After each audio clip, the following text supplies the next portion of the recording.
और देहरादून से बड़ी खबर, कांग्रेस प्रदेश अध्यक्ष करण महाराज से बातचीत। इन्वेस्टर्स समिट पर बोले करण महाराज, सरकार पर कई सवाल उठाए हैं। उत्तराखंड में लॉ एंड ऑर्डर खराब है। तो देहरादून से बड़ी खबर, कांग्रेस प्रदेश अध्यक्ष करण महाराज से बातचीत हुई है और इन्वेस्टर्स समिट पर बोले करण महाराज, सरकार पर कई सवाल उन्होंने उठाए हैं। उत्तराखंड में लॉ एंड ऑर्डर खराब है। प्रदेश सरकार पर उन्होंने निशाना भी साधा है।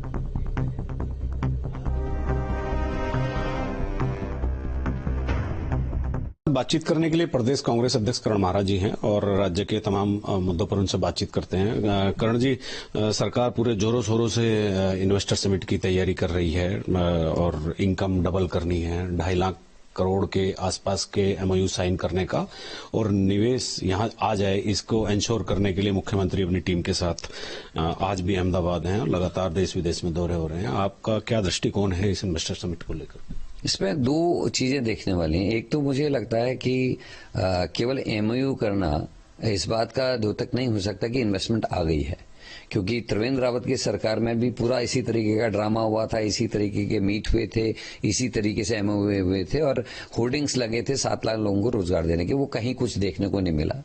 सरकार को मेरा ये मानना है कि मैकेंजी ग्रुप में अपनी जबान खोलनी चाहिए। जो आप ग्रुप को लेके आए थे, उसने आय दुगनी करने की बात की थी, उत्तराखंड का कर्ज खत्म करने की बात की थी। 4 महीने से ज्यादा का समय हो गया है, 2.5 लाख रुपए प्रतिदिन की हैसियत से उसको पैसा भुगतान किया जा रहा है। उस ग्रुप ने अभी तक क्या किया, इस बात को भी सरकार को श्वेत पत्र जारी करना चाहिए।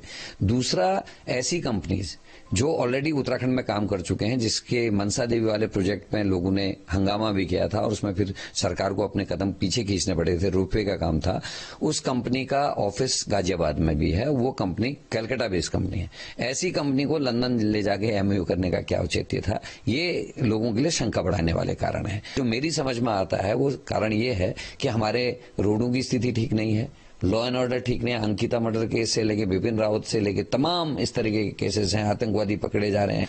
उसके अलावा 24 घंटे बिजली के हम प्रदान नहीं कर पा रहे। ऊर्जा प्रदेश है, बिजली बहुत महंगी यहां हो गई है और महंगी की जा रही है और 24 घंटे बिजली उपलब्ध नहीं है, तो कैसे कारोबार चलेगा?